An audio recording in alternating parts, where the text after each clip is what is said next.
भारत के बहुत ही मशहूर कार्टूनिस्ट हैं सतीश आचार्य। सतीश आचार्य जी का एक कार्टून ये आज सोशल मीडिया पर नज़र पड़ी मेरी अभी, तब फिर सोचा कि वीडियो किया जाए।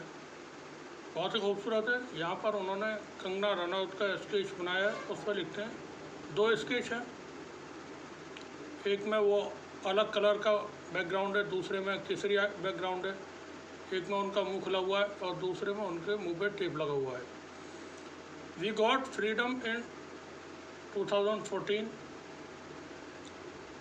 एक जगह लिखते हैं सतीश जी, और दूसरे में लिखते हैं एंड लॉस्ट इन 2024। कंगना ने कहा था हम भारत यानी भारत जो है 2014 में आज़ादी मिली है उसे। तो चूँकि बीजेपी ने अब उनसे कह दिया है कि खामोश रहें, वो लिखते हैं कि lost in 2024। Kangana Ranaut Bharatiya Janata party की मंडी से, हिमाचल प्रदेश की मंडी से इस वक्त एमपी हैं। क्योंकि वो एक्ट्रेस भी हैं तो कुछ भी बोलना उनकी आदत में शामिल है। आज़ाद ख्याल की एक महिला हैं वो। जिस तरह की उन्होंने फिल्में की हैं और जिस तरह की कामयाबी उन्होंने हासिल की है, तो उनका कॉन्फिडेंस भी बहुत है कि कुछ भी करो, कुछ भी कहो। एक उनका यहाँ पर बयान अभी वायरल है। IANS ने ये पोस्ट किया हुआ है, वीडियो देखें सुने। आज मुझे रेप थ्रेट्स भी आ रहे हैं कि कंगना को पता है कि रेप क्या होता है, तो वो मुझे एक तरह से रेप की भी धमकियां दे रहे हैं। तो इस तरह से वो मेरी आवाज़ नहीं दबा सकते हैं। आज मुझे एक बार और सुन लें इसी वीडियो को। रेप थ्रेट्स भी आ रहे हैं कि कंगना को पता है कि रेप क्या होता है, तो वो मुझे एक तरह से रेप की भी धमकियां दे रहे हैं। यहाँ काले शीशे की इस गाड़ी में आप देखेंगे तो धुंधला नज़र आएगा। कंगना रनौत बैठी हुई हैं और उनको भारतीय जनता पार्टी के राष्ट्रीय अध्यक्ष JP नड्डा ने तलब किया था। ऐसी जानकारी सुप्रिया सेनेट, जो कांग्रेस पार्टी की लीडर हैं, प्रवक्ता हैं, उन्होंने अभी बिल्कुल 1 घंटे पहले सोशल मीडिया पर दी है। वो लिखती हैं आज फिर BJP अध्यक्ष नड्डा ने कंगना जी को तलब करके झाड़ लगाई। 1 दिन पहले किसानों को हत्या और बलात्कारी कहने पर उन्हें डांट पड़ी थी। अब कंगना ने कहा है कि जातिगत जनगणना बिल्कुल नहीं होनी चाहिए। बीजेपी का जाति जनगणना पर ढुलमुल रवैया रहा है, लेकिन कंगना जी ने पार्टी का स्टैंड क्लियर कर दिया है।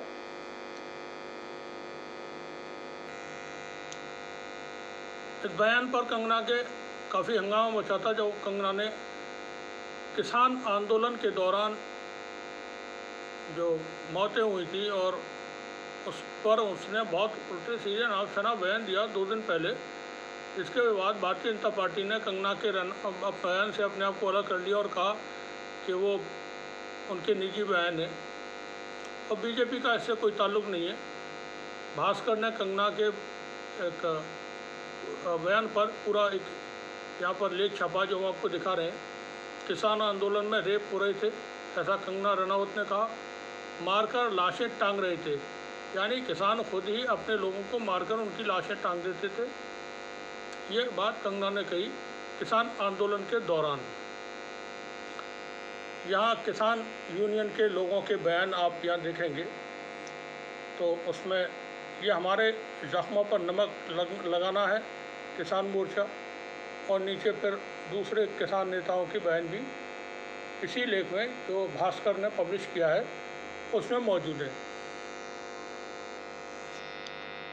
किसानों को लेकर कंगना के बयान पर किसानों में बहुत गुस्सा है इस वक्त। यहाँ हापुड़ में किसान कंगना रनावत यानी भारतीय जनता पार्टी की सांसद कंगना रनावत का पुतला जलाने के लिए लेकर के गए। पुतला जलाने के लिए आप वीडियो देखने से पुलिस उस पुतले को लेकर भाग गई।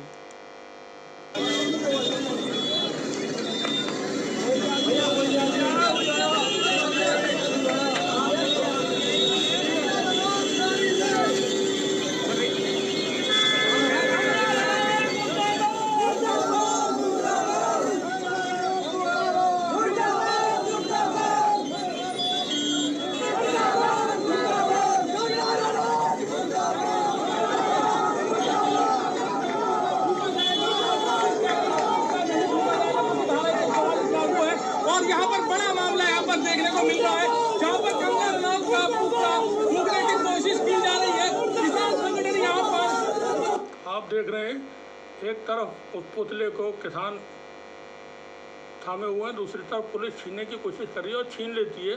अब आगे देखें, पुतला फूंकने की कोशिश कर रहे हैं, पुलिस ने पुतला छीन लिया, उसे लेकर के पुलिस वाले भाग गए। वहीं पर पुलिस देख सकते हैं कि हाँ, पुलिस ने यहाँ पर नहीं किया है और पुलिस यहाँ से पुतले को छीन कर निकल गई है।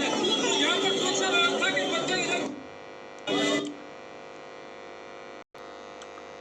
न्यूज़ 24 के अपने कार्यक्रम में मानव गुप्ता जब कंगना रनौत से पूछते हैं जातिगत जनगणना के ऊपर, तो क्या जवाब देती हैं वो सुन लें आप। देखेंगे। जातिगत जनगणना होनी चाहिए। बिल्कुल भी नहीं। नहीं। देखेंगे। जातिगत जनगणना होनी चाहिए। बिल्कुल भी नहीं। नहीं। देखेंगे। जातिगत जनगणना होनी चाहिए। बिल्कुल भी नहीं। नहीं। चौधरी राकेश टिकैत, उनका बयान हम अभी दिखाने की कोशिश करेंगे अगर वीडियो मिल जाता है। उन्होंने कहा कि कंगना के बयानों पर उन्होंने कहा कि चंडीगढ़ में प्रसाद मिला था, अब हरियाणा में भी मिलेगा। चंडीगढ़ में आपको मालूम है कि एक थप्पड़ मारा था एक सिक्योरिटी ऑफिसर ने, महिला पुलिस ऑफिसर ने। वो उसके परिवार के लोग किसान आंदोलन में शामिल हुए थे और कंगना ने जो बोला था तो उस पर वो खफा थी, उसने थप्पड़ मारा था। यहाँ पर उसी तरफ इशारा है राकेश टिकैत साहब का। चंडीगढ़ में प्रसाद मिला था, अब हरियाणा में मिलेगा। जातिगत जनगणना को लेकर कंगना रनौत ने जो बयान दिया है, उसके बाद फिर भारतीय राजनीति में एक तरह से उफान आ गया है, भौचाल आ गया है। इस पर सुप्रिया शिंदेट कांग्रेस की प्रवक्ता कुछ कह रही हैं, वो भी हम आपको सुनवाते हैं, जरूरी है, सुने। बीजेपी जातिगत जनगणना बिल्कुल नहीं कराएगी, उसके सख्त खिलाफ है। और ये मेरा कहना नहीं है, ये बीजेपी की सांसद, चुनी हुई सांसद कंगना रनौत जी ने कहा है। उनसे दो टूक सवाल पूछा गया था कि क्या जातिगत जनगणना होनी चाहिए, उन्होंने कहा बिल्कुल नहीं। पहले सुन लीजिए उनसे क्या पूछा गया और उन्होंने क्या कहा। जातिगत जनगणना होनी चाहिए। बिल्कुल भी नहीं। नहीं। तो देखा आपने कैसे बीजेपी की सांसद ने बीजेपी का इस मुद्दे पर स्टैंड क्लियर कर दिया है। अभी तक बीजेपी बचने की कोशिश करती थी, आनाकानी करती थी, इधर उधर इनको उनको दोषारोपण करती थी। अब पूरी तरह से साफ है कि जातिगत जनगणना बीजेपी नहीं कराना चाहती है। उनका मानना है कि बिल्कुल नहीं होनी चाहिए, क्योंकि ये बयान जो है ये किसी ऐरे गहरे नत्थु खेरे का नहीं है।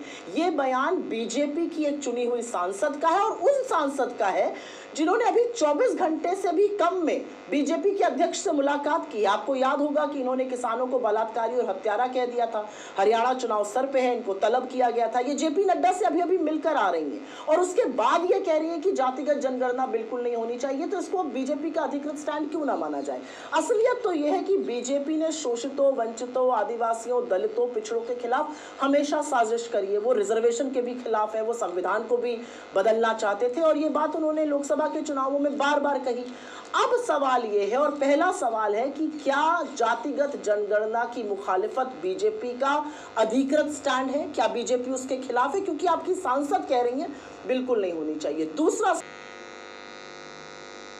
कंगना रनौत को एयरपोर्ट पर कुलविंदर कौर, जिनकी हम तस्वीर दिखा रहे हैं, इन्होंने ही थप्पड़ मारा था। इसकी तरफ राकेश टिकैत इशारा कर रहे थे कि चंडीगढ़ में उनको प्रसाद मिल गया है, तो इन्होंने चंडीगढ़ में एयरपोर्ट पर थप्पड़ मारा था और अब हरियाणा में भी मिलेगा। कंगना रनौत को थोड़ा सा अब ख्याल रखना चाहिए, चुनाव है और हरियाणा में नहीं जाना चाहिए उन्हें चुनाव के दौरान, वरना प्रसाद मिल जाएगा। यहाँ आप देखें, कंगना रनौत जेपी नड्डा के घर पर पहुंची हुई हैं।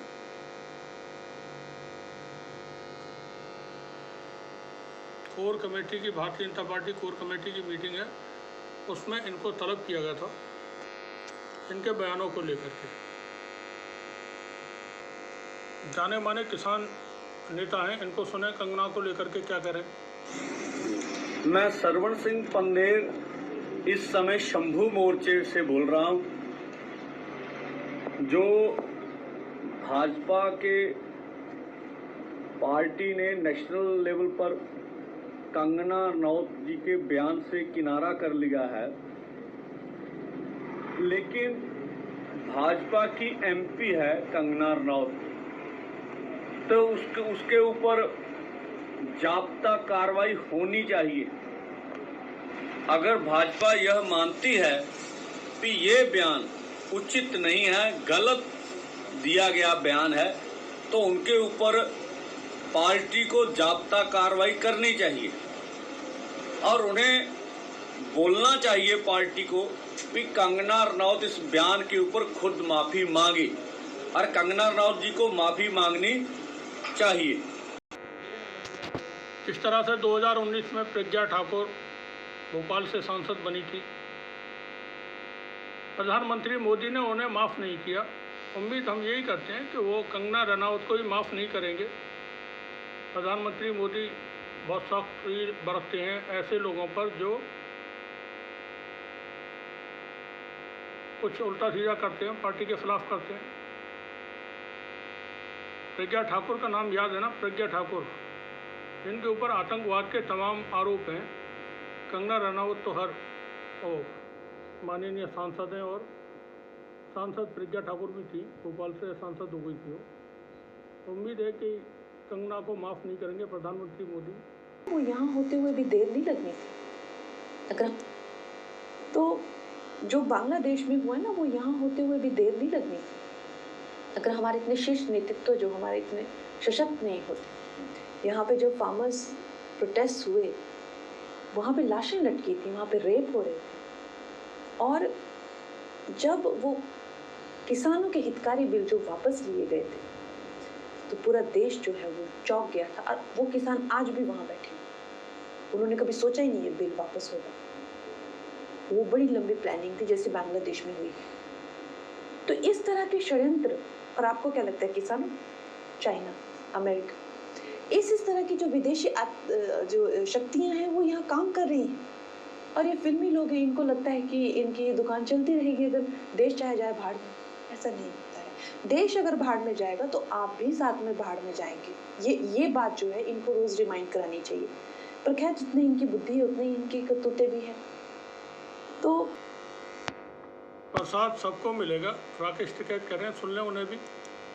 बीजेपी ने कहा है कि वो उनकी सांसद जरूर है लेकिन उनका निजी विचार है। भाई प्रसाद तो मिलेगा ना, प्रसाद सबको मिलेगा, समय समय पे प्रसाद वितरण होता रहता है। किस तरीके का प्रसाद? आप भी प्रसाद जो जैसे लायक है तो उसको मिल जाता है उसी तरह का। भाई पहले भी प्रसाद तो मिला है ना, प्रसाद मिला पंजाब में, चंडीगढ़ में मिला, प्रसादा मिला है चंडीगढ़ में, हरियाणा में है तो वहां पे मिलेगा। जो जिस तरह का आदमी है उसको उस तरह का मिल जाएगा। चुनाव में चुनावी तरह का मिलेगा, दूसरी तरह का दूसरी तरह का। कॉमेडी सिर्फ फिल्मों में ही नहीं होती है, राजनीति में भी होती है।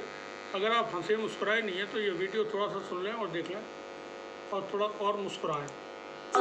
पुतिन से लेके यूक्रेन वाले उनके चेहरे पे देखते रहते हैं कि हमें बताएं, हमें समझाएं, हमारा मार्गदर्शन करें, और वो उनका मार्गदर्शन करते हैं। शायद इसीलिए आज तीसरा विश्व युद्ध नहीं हो रहा है। वो खुलकर बोलते हैं इस पक्ष में कि विश्व में शांति बनी रहनी चाहिए। तो इस तरह की आज भारत की ये जो छवि है, ये आज से पहले हमने कभी नहीं देखी। तो क्या हमें ये सोचने की जरूरत है कि हमारा वोट किसको? पुतिन से लेके यूक्रेन वाले सभी प्रधानमंत्री मोदी की तरफ देखते रहते हैं, पुतिन से लेकर के यूक्रेन तक। अभी यूक्रेन होकर के आए प्रधानमंत्री मोदी, और वहाँ जंग वो रुकवाए, जंग रुक गई है, शायद रुक गई है, शायद। कंगना को सही पता होगा। बांग्लादेश की ये बात कर रही थी, बांग्लादेश को लेकर के सच में भारत के अंदर, भारत के राजनीति के जो शिखर पे लोग हैं, उनमें बहुत डर है कहीं बांग्लादेश जैसा भारत के अंदर न हो जाए। और उसी तरफ ये इशारा कर रही थी अभी पिछले थोड़ी देर पहले जो हमने बयान दिखाया था कि भारत में जो किसान आंदोलन पर बैठे हुए थे, तो कंगना कहना चाह रही थी जैसे वो किसान भारत में तख्ता पलट करने के लिए बैठे हुए थे और अपने लोगों को मार करके उनकी लाशें वो टांग देते थे ताकि सरकार को बदनाम किया जा सके। ये डर है लोगों के अंदर।